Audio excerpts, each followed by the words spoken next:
Escort गाड़ी हुई है हादसे का शिकार। दिल्ली मुंबई एक्सप्रेसवे पर गाड़ी के आगे नील गाय आने से यह हादसा हुआ है। जम्मू कश्मीर के पूर्व मुख्यमंत्री दिल्ली से अजमेर जा रहे थे, तभी ये घटना घटित हुई। अजमेर में ख्वाजा गरीब नवाज की दरगाह में जियारत करने जा रहे थे फारूक अब्दुल्ला। उस दरमियान जब उनका काफिला गुजर रहा था तो नील गाय आ गई सड़क पर और जिसे बचाने के चक्कर में ही ये सड़क दुर्घटना हुई है। फारूक अब्दुल्ला के काफिले की गाड़ी घटना का शिकार हुई है। यह भी बताया जा रहा है कि फारूक अब्दुल्ला की काफिले की गाड़ी का एक्सीडेंट हुआ है। दिल्ली पुलिस की एस्कॉर्ट गाड़ी हादसे का शिकार हुई है। जब ये दिल्ली से अजमेर की तरफ जा रहे थे ख्वाजा गरीब नवाज की दरगाह में जियारत करने के लिए, उस दरमियान नील गाय आ गई काफिले के सामने और दिल्ली पुलिस की जो एस्कॉर्ट गाड़ी है वो इसका शिकार हो गई। बड़ी खबर इस वक्त ये बता रहे हैं, फारूक अब्दुल्ला के काफिले में जा रही गाड़ी का हुआ है एक्सीडेंट। दौसा से इस वक्त की बड़ी खबर आपको बता रहे हैं। नील गाय आ जाने की वजह से यह हादसा बताया जा रहा है। दिल्ली पुलिस की एस्कॉर्ट गाड़ी हादसे का शिकार हुई है। दिल्ली से अजमेर की तरफ जब जा रहे थे तभी ये नील गाय सामने आ गई अचानक से और दिल्ली पुलिस की एस्कॉर्ट गाड़ी उसमें हादसे का शिकार बताई जा रही है। दिल्ली मुंबई एक्सप्रेसवे पर यह हादसा बताया जा रहा है। बड़ी खबर इस वक्त ही आपको बता रहे हैं, फारूक अब्दुल्ला के काफिले की गाड़ी का एक्सीडेंट हुआ है। दिल्ली पुलिस की एस्कॉर्ट गाड़ी इस हादसे का शिकार हुई है। जम्मू कश्मीर के पूर्व मुख्यमंत्री दिल्ली मुंबई एक्सप्रेसवे पर अचानक नील गाय आने से हादसा हुआ। ज्यादा जानकारी के साथ संवाददाता आशीष इस खबर पर जुड़े हैं। अचानक से नील गाय आने की वजह से ही यह हादसा हुआ है। आशीष, क्या कुछ खबर है? बिल्कुल, एक बड़ी लापरवाही एनएचएआई की सामने आई है और इसको जो अभी हमारी बात हुई है पूरी जो दौसा पुलिस के अधिकारी हैं उनसे, तो उनका कहना है कि इसमें गाय आ गई थी और गाय आने के कारण ये पूरा सड़क हादसा हुआ है। जो जम्मू कश्मीर के पूर्व मुख्यमंत्री फारूक अब्दुल्ला आज दिल्ली से अजमेर जा रहे थे जियारत करने के लिए, इसी दौरान दौसा के भंडारेज इंटरचेंज के समीप ये हादसा हुआ है। दिल्ली मुंबई एक्सप्रेसवे पर आवारा जानवर प्रवेश नहीं कर सकते, उसके बावजूद भी जो गाय आ गई और इसी कारण यह पूरा हादसा हुआ है। एस्कॉर्ट में दिल्ली पुलिस की एक इनोवा का गाड़ी थी, वो इस हादसे का शिकार हुई है। गाड़ी पूरी तरह डैमेज हो चुकी है, आगे से बुरी तरह क्षतिग्रस्त हुई है और जो दोनों एयर बैग हैं गाड़ी के वो खुल गए हैं। इस हादसे में जो गाड़ी के अंदर जो दिल्ली पुलिस के जवान थे और अन्य स्टाफ था वो बाल बाल बच गया है। अब उन्हें दूसरी गाड़ी में शिफ्ट करके अजमेर के लिए रवाना हो चुके हैं। वहीं जो डैमेज गाड़ी है उसे सदर थाने में खड़ा करवा दिया है। लेकिन सवाल ये खड़ा हो रहा है कि दिल्ली मुंबई एक्सप्रेसवे पर जिसको सुरक्षित बताया जाता है वहां पर भी आवारा जानवर आ गया और इसी कारण ये एक बड़ा हादसा हुआ और एक वीआईपी की सिक्योरिटी में सेंध लगी है, क्योंकि Z+ सिक्योरिटी थी और दिल्ली दौसा पुलिस की और दिल्ली पुलिस की गाड़ियां इस काफिले में शामिल थी और इसी कारण ये हादसा यहाँ भंडारेज इंटरचेंज के समीप हुआ है जब एक गाय काफिले के बीच में आ गई।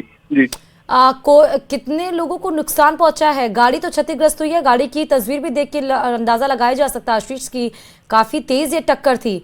क्या कोई हताहत भी हुआ है इससे? बिल्कुल, हताहत तो होने की बात अभी सामने नहीं आई है, क्योंकि जो भी स्टाफ था उनके हल्की फुल्की चोटें लगी होंगी तो, लेकिन वो दूसरी गाड़ी में शिफ्ट होकर जो काफिला उनका अजमेर की तरफ जा रहा था तो वो काफिले के साथ रवाना हो गए हैं। ऐसे में किसी भी जो भी अंदर गाड़ी के अंदर बैठे थे उनको ऐसी स्थिति नहीं है कि दौसा जिला अस्पताल भर्ती कराना पड़ा हो, उनको सीधे वो अजमेर चले गए हैं दूसरी गाड़ी में शिफ्ट होकर। ऐसे में ये कहा जा सकता है कि सभी लोग सकुशल हैं, सुरक्षित हैं। ठीक है, बहुत शुक्रिया आशीष तमाम जानकारी देने के लिए इस खबर पर। जम्मू कश्मीर के पूर्व मुख्यमंत्री फारूक अब्दुल्ला के काफिले में चल रही दिल्ली पुलिस की एस्कॉर्ट की जो गाड़ी है उसका एक्सीडेंट हुआ है। दिल्ली मुंबई एक्सप्रेसवे से जैसे ही ये गाड़ी दौसा में उतरने वाली थी उससे पहले ही एक नीलगाय इस गाड़ी के सामने आ गई और ये गाड़ी उस नीलगाय से टकरा गई। पूरी गाड़ी आगे से डैमेज हो गई। हालांकि इस पूरे हादसे में जो अंदर इसके अंदर पुलिस के जवान थे और अन्य स्टाफ था वो बाल बाल बच गया है। दोनों एयर बैग अंदर खुले हुए हैं, आप तस्वीरों में देख सकते हो। जो ड्राइवर साइड का एयर बैग है और जो कंडक्टर साइड का जो एयर बैग है वो पूरी तरह खुला हुआ है। ऐसे में जो ये दिल्ली से अजमेर जा रहे थे और यहाँ पर दौसा में यह हादसा हुआ है और इस हादसे के बाद दौसा पुलिस ने इस गाड़ी को सदर थाने में रखवा दिया गया। आप तस्वीरें देख सकते हो कि पूरी गाड़ी पूरी तरह डैमेज हो चुकी है। अब पुलिस जांच में जुटी हुई है कि आखिर ये कारण क्या रहा, लेकिन गंभीर सवाल ये है कि दिल्ली मुंबई एक्सप्रेसवे पर पर भी इस तरह जो आवारा जानवर है वो आ जाते हैं और इसी का चलते ये हादसा हुआ है और नील गाय के आने के कारण ये हादसा हुआ है। लेकिन जो पूर्व मुख्यमंत्री फारूक अब्दुल्ला है और उनका जो पूरा स्टाफ है इस पूरे हादसे में पूरी तरह सुरक्षित है और जो ये हादसा हुआ है ये एस्कॉर्ट गाड़ी के साथ हुआ है। आशीष शर्मा, न्यूज 18, दौसा। बड़ी खबर इस वक्त की आपको प्रतापगढ़ से बता रहे हैं, जहां छोटी सादड़ी में अज्ञात बदमाशों ने आतंक मचाया है। नगर में 3 मकानों को निशाना बनाया गया है। बदमाशों के द्वारा घरों के ताले तोड़कर चोरी की वारदात को अंजाम दिया गया है। हिंदू धर्मशाला के बाहर खड़ी करीब 1 दर्जन कारों के कांच भी फोड़े गए हैं। घटना के बाद से मौके पर कार मालिक पहुंच चुके हैं। पुलिस को इस बाबत पूरी घटना की सूचना दी गई है और पुलिस ने घटनास्थल का मौका मुआयना किया है। बदमाशों को पकड़ने के लिए पुलिस अब प्रयास कर रही है। ज्यादा जानकारी के साथ चंचल संवाददाता इस खबर पर जुड़े हुए हैं। चंचल, बदमाशों की इतनी हिम्मत हो गई है कि दिन दहाड़े चोरी की वारदात को अंजाम दे रहे हैं। जी ये करीब देर रात की बताई जा रही है। जो कुछ बदमाश थे वो और जो सुने मकान थे उनमें चोरी की वारदात को अंजाम दिया। इसके साथ ही हिंदू धर्मशाला है वहां पर उसके बाहर जो लोगों की गाड़ियां पड़ी हुई थी, 8 से 10 कारें पड़ी हुई थी, उन कारों के ऊपर उनके कांच फोड़ दिए और उन कारों को भी नुकसान पहुंचाया। इधर इस घटना की सूचना जैसे ही लोग क्षेत्रवासियों को मिली तो क्षेत्रवासी भी मौके पर पहुंचे और उन्होंने इस घटना का विरोध जताया। इसके साथ ही थाने पर पहुंच करके भी उन्होंने विरोध जताया। कितनी गाड़ियों को नुकसान पहुंचाया गया है?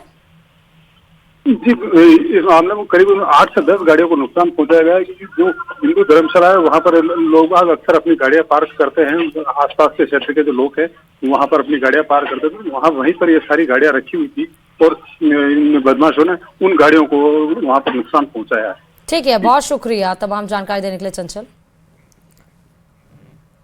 और अब खबर श्रीगंगानगर से, जहां अनूपगढ़ को जिला बहाल करने की मांग को लेकर अनूपगढ़ जिला बचाव संघर्ष समिति के द्वारा आज बंद का आह्वान किया गया, जिसका असर केवल अनूपगढ़ मुख्यालय तक ही सीमित दिखाई दे रहा। अनूपगढ़ के अलावा घड़साना, रावला, 365 हेड, श्री विजयनगर, रायसिंह नगर में बाजार पूरी तरह से खुले हुए हैं और बंद का कोई असर नहीं दिखाई दे रहा। हालांकि अनूपगढ़ मुख्यालय पर अनूपगढ़ जिला बचाव संघर्ष समिति के द्वारा कॉल किए गए बंद का अच्छा खासा असर देखा जा रहा है। वहीं अनूपगढ़ जिला बचाव संघर्ष समिति के द्वारा धरना प्रदर्शन शुरू किया गया, जिसमें पूर्व मंत्री गोविंद राम मेघवाल सहित विभिन्न सामाजिक व्यापारिक संगठनों के लोग शामिल हैं। हमारी एसोसिएशन अनूपगढ़ क्षेत्र के विकास के लिए कार्य कर रही है और ये जो जिला बनाया है ये अनूपगढ़ बार एसोसिएशन का इसमें हमेशा सहयोग रहा है, आगे भी रहेगा, हमेशा रहेगा। और इस सहयोग का नतीजा ये हुआ कि बार एसोसिएशन का जो है ना तो कोई पॉलिटिकल है कि यहाँ जैसे कोई बीजेपी या कांग्रेस या कॉमरेड कोई पार्टी का लेना देना नहीं है। बार एसोसिएशन अनूपगढ़ जो है अनूपगढ़ के विकास के लिए कार्य करती है। रावला खुला रहने का ये है भी कोई पूर्णतः सहयोग नहीं कर रहे हैं लोग, जबकि जिले की बहुत सख्त जरूरत है अपने को। क्योंकि जो 65 मंडी के अंदर जो बंदा बैठा है वो गंगानगर अगर जिला लगता है तो गंगानगर जाएगा तो उसको बहुत टाइम खराब होगा और उसको काफ़ी बुरा नहीं होगा सारे दिन में। सर हमारा ये कहना है जो जिले हैं ये सरकार की हैं, चाहे बने या ना बने उससे बाजार को बंद करने से कोई फर्क नहीं पड़ेगा सरकार को। और जो आजकल जो महंगाई का दौर देख रहे हैं उसके अंदर हर चीज़ के अंदर गरीबों के घर आना जो राशन है ले जाना करना बहुत मुश्किल है। महंगाई का दौर देखते हुए हर कोई ने ये बाजार बंद नहीं हुआ, इसी के लिए हर कोई ने मार्केट खोल ली है। हम जिले बनाने के समर्थन में हैं, जिला बढ़ना चाहिए, बहुत ही ज़रूरी है, लेकिन हमारे को रोज़ाना ये काम करना ज़रूरी है, नहीं तो ये हमारे फ्रूट वगैरह ये ख़राब हो जाते हैं। हमारे को 5 दिन पहले अगर सूचना दी जाती है भी ये बंद रखेंगे तो कोई बात है, इमरजेंसी का हमारे तो ये 2000 का सामान पटा है, 2000 का कांड पर एक बड़ा ऐलान किया गया है। कांग्रेस नेता प्रहलाद गुंजल ने यह ऐलान किया है, समरावता कांड को लेकर विधानसभा का घेराव करेंगे युवा। 24 जनवरी तक सरकार को अल्टीमेटम दिया गया है। 24 जनवरी से पहले समरावता कांड के पीड़ितों को मुआवजा देने और आरोपियों के खिलाफ कार्रवाई करने की बात कही गई है, वरना 24 के बाद विधानसभा घेराव कर उग्र आंदोलन करेंगे युवा। तो बड़ी खबर आपको बता रहे, मतलब कांग्रेस के युवा जो नेता हैं वो विधानसभा का घेराव करेंगे। 24 जनवरी तक सरकार को अल्टीमेटम दिया गया है। कहा गया है कि समरावता कांड में जो भी आरोपी हैं उनको सजा दिलाई जाए और जो भी पीड़ित है उनको मुआवजा जल्द से जल्द दिलाया जाए। सिर्फ 24 तारीख तक का अल्टीमेटम दिया गया है, वरना बताया गया है कि जो युवा नेता हैं वो विधानसभा का घेराव करेंगे। तो इस वक्त की बड़ी खबर आपको बता रहे, पीड़ितों को मुआवजा, आरोपियों के खिलाफ कार्रवाई की मांग इनके द्वारा की जा रही है विधानसभा। ज्यादा जानकारी के साथ संवाददाता लवली इस खबर पर जुड़ चुके हैं। लवली, समरावता कांड में अब 24 तारीख तक का अल्टीमेटम दिया गया है, क्या कुछ जानकारी? देखिए, बिल्कुल जो कांग्रेस नेता प्रहलाद गुंजल है, उन्होंने इस पूरे मामले के लेकर के अगुवाई करना शुरू कर दिया है। प्रहलाद गुंजल ने आज नरेश मीणा समर्थकों के साथ और जो समरावता के पीड़ित हैं उनके साथ में अभी एक प्रेस कॉन्फ्रेंस करके इस बात का ऐलान किया है कि 24 तारीख तक अगर सरकार इस पूरे मामले में कोई ठोस निर्णय नहीं लेती है तो मजबूर होकर के 24 तारीख के बाद में जब विधानसभा का सत्र 31 तारीख से आहूत होगा तो किसी भी तारीख के दिन युवा जो है वो हुंकार बनेंगे पूरे राज्य भर से और विधानसभा का घेराव करेंगे। न केवल घेराव करेंगे बल्कि प्रदर्शन करके सरकार के खिलाफ एक मोर्चा खोलने का ऐलान जो है वो किया गया है, जिसके बाद ये कहा जा सकता है कि इस पूरे मामले को लेकर के अब राजनीति और गर्मा चुकी है और अब उग्र आंदोलन की चेतावनी जो है वो प्रहलाद गुंजल की ओर से दी गई है, जिन्होंने हाल ही में कांग्रेस जो है वो चुनाव से पहले, विधानसभा चुनाव के ठीक पहले जो है उसे ज्वाइन किया था और वो पूरी तरीके से जो है वो केंद्र और राज्य की भाजपा की सरकार और राजस्थान के मुख्यमंत्री के खिलाफ जो है मुखर होते हुए नजर आ रहे। पूरे मामले को लेकर के जो ये पूरी जो बातचीत चल रही थी, इससे पहले एक बैठक आयोजित की गई पुलिस के घेरे में। जिस आयोजन स्थल पर यह बैठक थी वहां पर पूरी तरीके से पुलिस ने इस होटल को अपने कब्जे में लिया हुआ, लेकिन जो प्रदर्शनकारी युवा है, जो तमाम जो नरेश मीणा के समर्थक है, उनसे बातचीत करके इस बात को लेकर के ये ऐलान किया गया कि 24 तारीख के बाद में एक तारीख का ऐलान जो है वो 24 तारीख होगा। अगर 24 तारीख तक सरकार पीड़ितों को न्याय दे देती है, नरेश मीणा के मामले में सरकार जिस तरीके से जो है अधर्मिता अपना रही है, इस तरह के आरोप जो है वो लगाए गए, उस मामले में अगर सरकार राहत देती है और नरेश मीणा की जमानत नहीं होती है तो ये लोग जाहिर तौर पर जो है सरकार के खिलाफ एक बड़ा मोर्चे की तैयारी जो है राजस्थान में की जा रही है और उसके लिए पूरे प्रदेश भर के तमाम जो ग्रामीण अंचल हैं उन इलाकों के लोगों को जो है वो जयपुर कूच का ऐलान जो है वो किया जाएगा और विधानसभा के घेराव का ऐलान जो है वो कांग्रेस के जो नेता हैं, जो कि कोटा से विधायक भी रहे हैं प्रहलाद गुंजल, पूर्व में भारतीय जनता पार्टी में लेकिन अब कांग्रेस में है और नरेश मीणा के समर्थन में खुल करके उतर करके आए, उन्होंने इस बात का ऐलान कर दिया है कि अगर समय रहते सरकार इस पूरे मामले को लेकर के जो है वो जो पीड़ित हैं उन्हें मुआवजा देने की कार्रवाई है वो करे और इसके साथ साथ में जो पीड़ितों के अलावा नरेश मीणा के साथ जो लोग जेल में बंद हैं उन्हें बाहर निकालने के लिए सरकार जो है जब उनका जो जुर्म है वो जुर्म डिसाइड हो और उसके आधार पर जो कार्रवाई होती है वो कार्रवाई करे। लेकिन जो पीड़ित नहीं है, जो एक्चुअल पीड़ित हैं, जिन्हें आरोपी बनाया गया, उन्हें सरकार रिहा करने का काम करे, अन्यथा 24 तारीख को राजस्थान विधानसभा का जो भवन है उसका घेराव का ऐलान जो है वो किया जाएगा और उसके बाद में एक प्रदेश स्तरीय आंदोलन शुरू किया जाएगा। ठीक है लवली, बहुत शुक्रिया तमाम जानकारी देने के लिए खबर पर।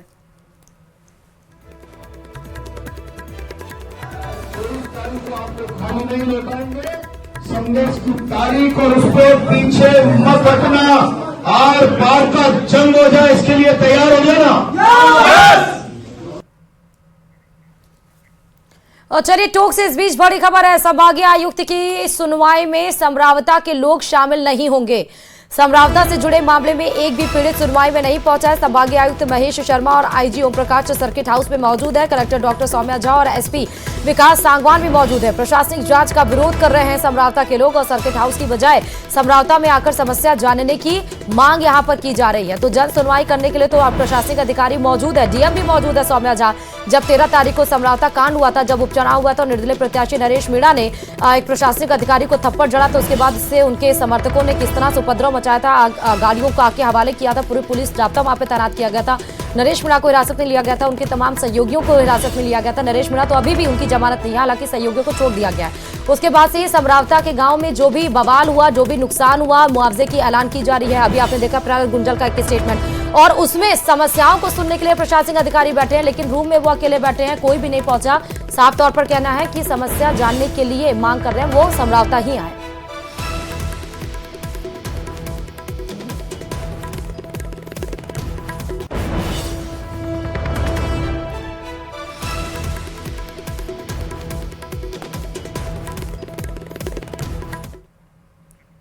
और अब खबर अलवर से है, जहां महिला नर्सिंग कर्मी के साथ मारपीट मामले का लगातार विरोध किया जा रहा है। नर्सिंग एसोसिएशन और फार्मासिस्टों ने 2 घंटे का कार्य बहिष्कार करके विरोध प्रदर्शन किया। नर्सिंग कर्मियों ने अस्पताल परिसर में पुलिस प्रशासन का पुतला भी फूंका है और आरोपियों की गिरफ्तारी नहीं होने तक आंदोलन जारी रखने की चेतावनी दी है। बता दें कि गीतानंद शिशु चिकित्सालय में नर्सिंग कर्मी के साथ मारपीट हुई थी और इसके बाद से नर्सिंग कर्मियों के द्वारा घटना का विरोध भी किया जा रहा है। तो बड़ी खबर इस वक्त की आपको बता रहे, 2 घंटे का कार्य बहिष्कार करके प्रदर्शन किया जा रहा है। महिला नर्सिंग कर्मी के साथ मारपीट का ये पूरा मामला है।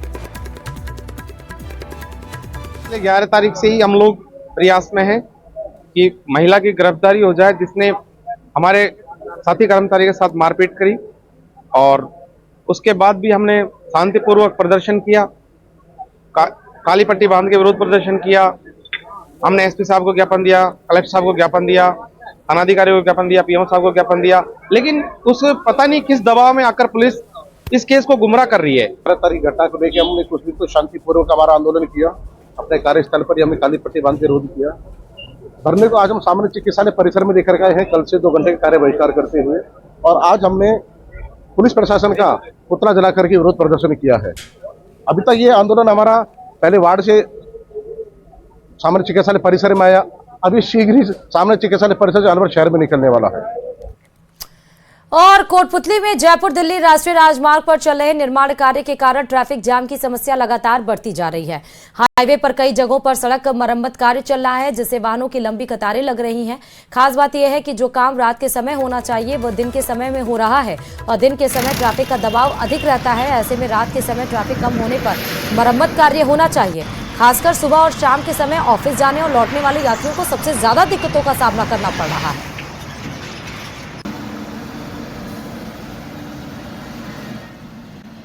वांछित है, पिपलिया चारण जिला नीमच में घेरकर दोनों को एनडीपीएस एक्ट में गिरफ्तार कर लिया।